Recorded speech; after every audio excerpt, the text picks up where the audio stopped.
Hello everyone. आज मैं आपके सामने पीयूसी सेकेंड ईयर के हिंदी टेक्स्ट बुक के अंतर्गत मध्यकालीन काव्य में जो तीसरा काव्य है रहीम के दोहे, इसे मैं पढ़ाने जा रहा हूं। और इन दोहों में बहुत ही ऐसे विषय हैं जिनको सुनने के बाद या उनको आत्मसात करने के बाद हमारा व्यक्तित्व निखर सकता है। मैंने पहले भी बता दिया था कि ये सारे काव्य हमारे पर्सनालिटी डेवलपमेंट में बहुत ही काम आते हैं। तो इसीलिए आप सभी से मैं निवेदन करता हूं कि इनको ध्यान से सुनिए और इनको आप अपने जीवन में इनको आत्मसात करेंगे तो जरूर आप एक सफल व्यक्ति बन जाएंगे।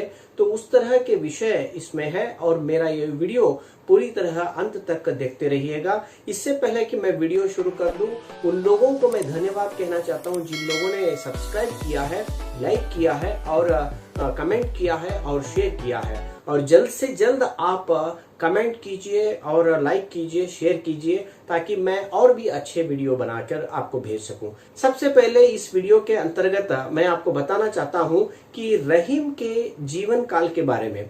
तो रहीम मध्यकालीन सामंतवादी संस्कृति के कवि थे और इनका जन्म 1613 ईस्वी में लाहौर में इनका जन्म हुआ था, जो कि आज पाकिस्तान में है। तो वहां पर इनका जन्म हुआ था। और ये रहीम का पूरा नाम अब्दुल रहीम खान खाना। बचपन से ही रहीम को काफी साहित्य में रुचि रही। रहीम ने काफी भाषाओं में इन्होंने दक्षता प्राप्त की। घर बैठे इन्होंने बहुत कुछ सीखा। इनके काव्य में भी बहुत ही हम वैविध्यता देखते हैं, चाहे वो छंद के रूप में हो और चाहे विषय के रूप में हो, इनमें काफी वैविध्यता हम देखते हैं। और इनकी प्रमुख रचनाएं हैं रहीम दोहावली, बरवै नायिका भेद, मदनाष्टक और श्रृंगार सोरठ आदि इनकी काव्य रचनाएं हैं। और प्रस्तुत दोहों में कवि रहीम ने मनुष्य जन्म की सार्थकता, कर्म योग, मनुष्य की प्रतिष्ठा, अहंकार, वाणी की मधुरता, सांसारिक वस्तुओं की नश्वरता आदि के संबंध में विचार प्रकट किया है। तो चलिए, बहुत ही सुंदर काव्य आपके सामने प्रस्तुत हो रहा है। रहीम के दोहे, इनको बहुत ही ध्यान से सुनिएगा क्योंकि इनमें बहुत ही मजा है। और ये जब समझ में आने लगेंगे तो आपको लगने लगेगा कि कितने अच्छे विचार इनमें भरे गए हैं। तो सबसे पहले मैं एक एक करके दोहे पढ़ता जाऊंगा और उसके बाद उसका विवरण मैं आपके सामने कन्नड़ और हिंदी दोनों भाषाओं में देता जाऊंगा। रहीम के दोहे के अंतर्गत आने वाला पहला दोहा इस प्रकार है। रहीमन विद्या बुद्धि नहीं धर्म जश दान, भू पर जन्म वृता धरे, पशु बिनु पूंछ बिसान। बहुत ही सुंदर ढंग से रहीम ने बताया है कि रहीम कहते हैं कि जिनमें विद्या बुद्धि नहीं, जिनमें धर्म करने की क्षमता नहीं और जिनमें यश प्राप्त करने की क्षमता नहीं, जिनको दान देना तक नहीं आता, उनका जन्म इस भूमि पर बेकार है। वो किस प्रकार है, यानी जिस प्रकार किसी पशु का अगर पूंछ नहीं है, अगर उनके सींग नहीं है, तो उन सींग और पूंछ के बगैर जिस प्रकार पशु बेकार है, उसी प्रकार उस मानव का जीवन बेकार है, जिसमें बुद्धि नहीं है, जिसमें धर्म नहीं है, जिसमें यश नहीं है और जिसमें दान की भाव नहीं है। तो इस प्रकार बहुत ही सुंदर ढंग से रहीम यहाँ पर बताते हैं। ಕನ್ನಡದಲ್ಲಿ ರಹೀಮರು ಬಹಳ ಸುಂದರವಾಗಿ ಹೇಳ್ತಾರೆ, ಯಾರಲ್ಲಿ ಬುದ್ಧಿ ಇಲ್ಲವೋ, ಯಾರಲ್ಲಿ ಧರ್ಮ ಮಾಡುವಂತಹ ಒಂದು ನಿಷ್ಠೆ ಇಲ್ಲವೋ, ಯಾರಲ್ಲಿ ಯಶ ಪ್ರಾಪ್ತಿಗಳು ಮಾಡಿಕೊಳ್ಳುವಂತಹ ಒಂದು ಗುಣ ಇಲ್ಲವೋ, ಯಾರಲ್ಲಿ ದಾನ ಮಾಡುವಂತಹ ಗುಣ ಇಲ್ಲವೋ, ಅವರೆಲ್ಲರ ಜೀವನ ಈ ಭೂಮಿ ಮೇಲೆ ಬೇಕಾರಿದ್ದ ಹಾಗೆ, ಅವರ ಎಲ್ಲರ ಜೀವನ ಈ ಭೂಮಿ ಮೇಲೆ ವ್ಯರ್ಥ ಇದ್ದ ಹಾಗೆ। ಯಾವ ರೀತಿ ಅಂದ್ರೆ, ಯಾವ ರೀತಿ ಒಂದು ಪ್ರಾಣಿಯ ಕೊಂಬುಗಳು ಮತ್ತು ಬಾಲ ಇಲ್ಲದಾಗ ಆ ಪ್ರಾಣಿ ಎಷ್ಟು ತೊಂದರೆಗೀಡಾಗ್ತದ, ಆ ಪ್ರಾಣಿ ಈ ಭೂಮಿ ಮೇಲೆ ಇದ್ರೂ ಕೂಡ ಎಷ್ಟು ನಿರರ್ಥಕ ಅಲ್ಲ, ಅದೇ ರೀತಿ ಆ ಮನುಷ್ಯನ ಜೀವನವೂ ಕೂಡ ನಿರರ್ಥಕ ಅನ್ನುವಂಥ ಭಾವನೆಯನ್ನ ಈ ದೋಹಾ ಮೂಲಕ ರಹೀಮರು ವ್ಯಕ್ತಪಡಿಸಿದ್ದಾರೆ. दूसरा दोहा इस प्रकार है, रहीमन पानी राखिए बिनु पानी सब सून, पानी गए न उभरे मोती मानुष चून. सुंदर ढंग से बताते हैं. रहीम कहते हैं कि पानी राखिए. तो यहाँ पर पानी का मतलब हम ले सकते हैं कैरेक्टर, यहाँ पर पानी का मतलब ले सकते हैं चरित्र, यहाँ पर पानी का मतलब ले सकते हैं स्वाभिमान, स्वाभिमान का और अपने आप के गौरव के बारे में यहाँ पर बताया गया है. रहीम कहते हैं कि चरित्र का होना बहुत ही जरूरी है. अगर बिना पानी सब सून, यानी चरित्र के बगैर कुछ भी नहीं है, सब कुछ बेकार है. पानी गए न उभरे, चरित्र को संभाल के रखिएगा. अगर चरित्र एक बार निकल गया, चला गया, तो उसको फिर से हम ला नहीं सकते, उसको फिर से हम बना नहीं सकते. तो कहते हैं उभरे मोती मानुष चून. तो जिस प्रकार एक बार मोती बिखरने के बाद, फूटने के बाद, मनुष्य के बिखरने के बाद सब चूर्ण हो जाता है, उसी प्रकार यहाँ पर चरित्र अगर बिगड़ गया तो सब कुछ चूर्ण हो जाएगा. इस प्रकार यहाँ पर बताते हैं. ರಹೀಮರು ಇಲ್ಲಿ ಹೇಳ್ತಾರ, ಯಾವ ರೀತಿ ಚರಿತ್ರೆ ಬಹಳ ಮಹತ್ವದ್ದು. ಚರಿತ್ರೆ ಇಲ್ಲದೆ ಹೋದರೆ ಮನುಷ್ಯ ವ್ಯರ್ಥನಾಗಿ ಬಿಡ್ತಾನೆ. ಚರಿತ್ರವನ್ನ ಬಹಳ ಕಾಪಾಡ್ಕೋಬೇಕು. ಚರಿತ್ರ ಅಕಸ್ಮಾತ್ ಯಾವುದೇ ಒಂದು ಪ್ರಸಂಗದಲ್ಲಿ ಹೋಗ್ಬಿಡುತ್ತಂದ್ರೆ, ಮರ್ಯಾದೆ ಹೋಗ್ಬಿಡುತ್ತಂದ್ರೆ ಅದು ಏನು ಕೊಟ್ಟರು ಬರಂಗಿಲ್ಲ. ಯಾವ ರೀತಿ ಮುತ್ತು ಹೊಡೆದರೆ ಮನುಷ್ಯ ಹೋದ್ರೆ ಎಲ್ಲ ಚೂರ್ಣ ಆಗಿಬಿಡುತ್ತದೋ, ಚೂರ್ಣ ಆಗಿಬಿಟ್ಮೇಲೆ ಅದು ವೇಸ್ಟ್ ಆಗಿಬಿಡುತ್ತದೋ, ಅದೇ ರೀತಿ ಚರಿತ್ರವು ಕೂಡ ಬಹಳ ಮಹತ್ವದ್ದು ಅನ್ನುವಂತಹ ಮಾತನ್ನ ಈ ಒಂದು ದೋಹೆಯ ಮೂಲಕ ರಹೀಮರು ಹೇಳ್ತಾರೆ. तीसरे दोहे में रहीम ने कहा है, रहीमन कठिन चितानते चिंता को चित चेत, चिता दहती निर्जीव को चिंता जीव समेत. बहुत ही सुंदर ढंग से यहाँ पर रहीम ने कहा है कि कठिन समयदल्ली चितानते चिंತೆಯು, चिंता को चित चेत, ಚಿಂತೆಯು ಮನಸ್ಸನ್ನ ಹಾಳ ಮಾಡುತ್ತೆ. ಚಿತೆ ನಿರ್ಜೀವ ದೇಹವನ್ನ ಸುಡ್ತದ. ಚಿತೆ ಅಂದ್ರೆ ಬೆಂಕಿ, ನಿರ್ಜೀವ ದೇಹವನ್ನ ಸುಡ್ತದ. ಚಿಂತಾ ಜೀವ ಸಮೇತ, ಚಿಂತೆಯು ಮನುಷ್ಯನನ್ನು ಸಜೀವವಾಗಿ ಸುಡ್ತದ. ಬಹಳ ಸುಂದರವಾಗಿ ಚಿಂತೆಯನ್ನ ನಾವು ತಲೆಯಾಗಿ ಇಟ್ಟುಕೊಂಡ್ವಿ ಅಂದ್ರೆ ಹಗರ್ಕ ಮನುಷ್ಯನನ್ನ ಅದು ನಾಶ ಮಾಡ್ತದ. ಒಂದು ಬೆಂಕಿಗಿಂತ ಕೆಟ್ಟದ್ದು ಅನ್ನುವಂತಹ ಮಾತನ್ನ रहीमರು ಇಲ್ಲಿ ಹೇಳ್ತಾರ. रहीम ने बहुत ही सुंदर ढंग से बताया है कि चिंता को अगर हमने मन में ले लिया तो वह हमारे मन को पूरी तरह बर्बाद कर देता है, तबाह कर देता है. जिस प्रकार एक निर्जीव देह को आग जला देता है, लेकिन चिंता मनुष्य को जीवित ही जला देता है, जीवित ही बर्बाद कर देता है. तो इसीलिए चिंता आग से भी बहुत ही बदतर के रूप में यहाँ पर रहीम ने यह बताया है. निज कर क्रिया रहीम कही सुदी भावी के हाथ, पासे अपने हाथ में दाव न अपने हाथ. बहुत ही सुंदर ढंग से कहा है कि निज कर क्रिया रहीम कही, कि हर दिन तुम काम करते रहो, चाहे वो कुछ भी हो, काम करते रहो, सिर्फ काम करते रहो, सिर्फ काम में ध्यान दो. सुधी भावी के हाथ, उसका जो फल है, उसका जो भी क्रेडिट है, उसके बारे में चिंता मत करो, क्योंकि वह भाग्य तुम्हें देगा. और कहते हैं पासे अपने हाथ में, दाव न अपने हाथ में है. खेलते समय ये जो चतुरंग वगैरह खेलते हैं, या तो हम ये चौसर खेलते हैं, या तो कन्नड़ में पगड़ी कहते हैं. पगड़ी जब हम खेलते हैं तो पासे हमारे हाथ में जो डाइज होते हैं वो हमारे हाथ में होते हैं.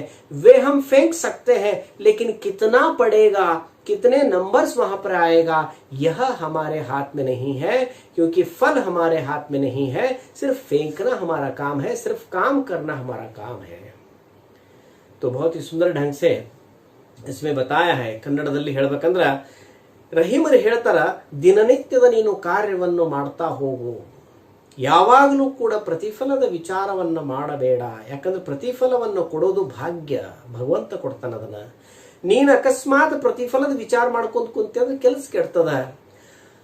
ನಮ್ಮ ಕೈಯಾಗ ಯಾವ ರೀತಿ ಪಗಡಿ ಇರ್ತಾವ, ಆ ಪಗಡಿ ನಮ್ಮ ಕೈಯಾಗಿರ್ತಾವ, ಆದ್ರೆ ಎಷ್ಟು ಬೀಳ್ತದ ಅನ್ನೋದು ನಮ್ಮ ಕೈಯಲ್ಲಿ ಇಲ್ಲ, ಅದು ಭಗವಂತನ ಕೈಯಲ್ಲಿದೆ, ಅದು ಭಾಗ್ಯದ ಕೈಯಲ್ಲಿದೆ. ಹಿಂಗಾಗಿ ನೀ ಏನ್ ಮಾಡಬೇಕು, ನಿರಂತರವಾಗಿ ಕೆಲಸವನ್ನ ಮಾಡುತ್ತಾ ಹೋಗಬೇಕು, ನಿಷ್ಠೆಯಿಂದ ಕೆಲಸವನ್ನ ಮಾಡ್ತಾ ಹೋಗಬೇಕು.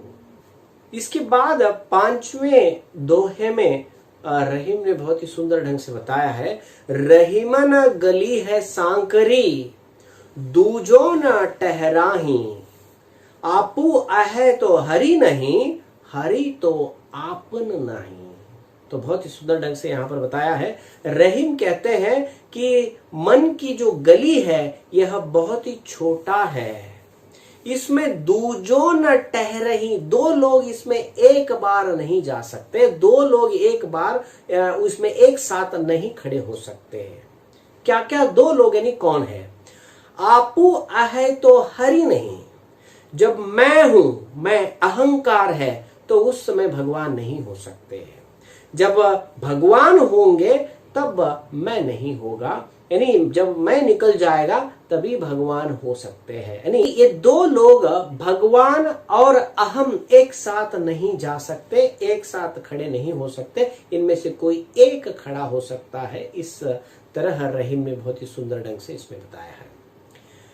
ರಹೀಮರು ಹೇಳ್ತಾರ, ಈ ಮನಸ್ಸಿನ ಏನ ದಾರಿ ಅದಲ್ಲ ಅದು ಬಹಳ ಕಿರಿದಾಗೈತಿ, ಬಹಳ ಸಣ್ಣದಾಗೈತಿ, ಇದರಲ್ಲಿ ಇಬ್ರು ಆಟ್ ಅ ಟೈಮ್ ಹೋಗ್ಲಿಕ್ಕೆ ಸಾಧ್ಯ ಇಲ್ಲ.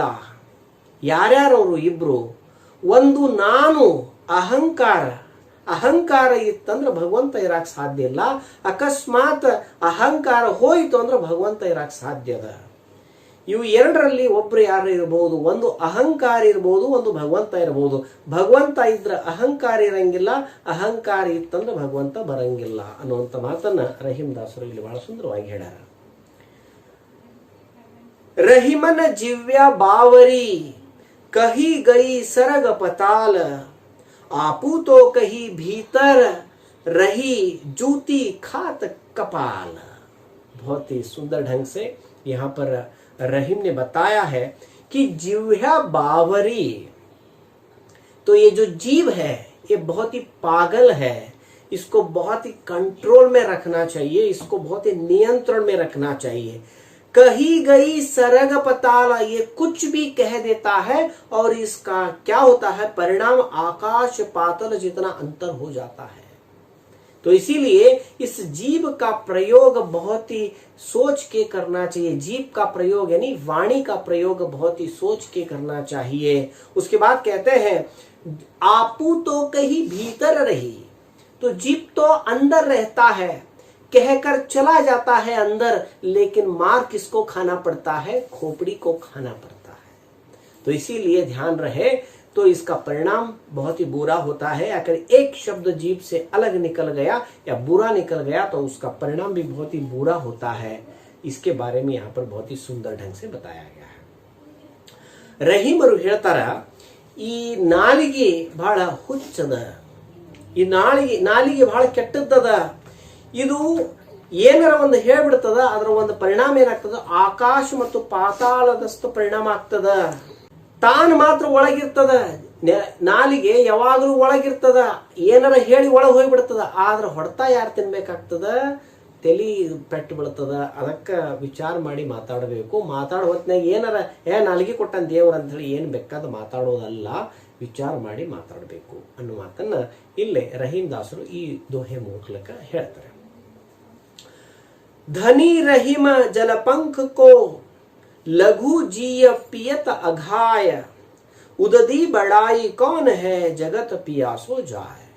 बहुत ही सुंदर ढंग से इस दोहे में रहीम ने बताया है, धनी रहीम जलपंख को, यानी धनी कौन है? यानी कुछ कीड़े मकोड़े एक कीचड़ के पानी में रहते हैं, यानी कीचड़ भरे पानी में कुछ कीड़े मकोड़े होते हैं और उस कीचड़ भरे पानी को ही पीकर उसी को धन्य मानते हैं, उसी को सर्वस्व मानकर वही आराम से रहते हैं। यानी उस कीचड़ भरे पानी में भी वह अपने को धन्य यानी उसमें धन्यता पाते हैं। और उसके बाद लघु जीव पियत अघाय, छोटे छोटे जीव वह आराम से पानी पीते हैं वह गंदे पानी को, और वही आराम से रहते हैं। उदधी बड़ाई कौन है? उदधी यानी सागर, सागर से बड़ा कौन है?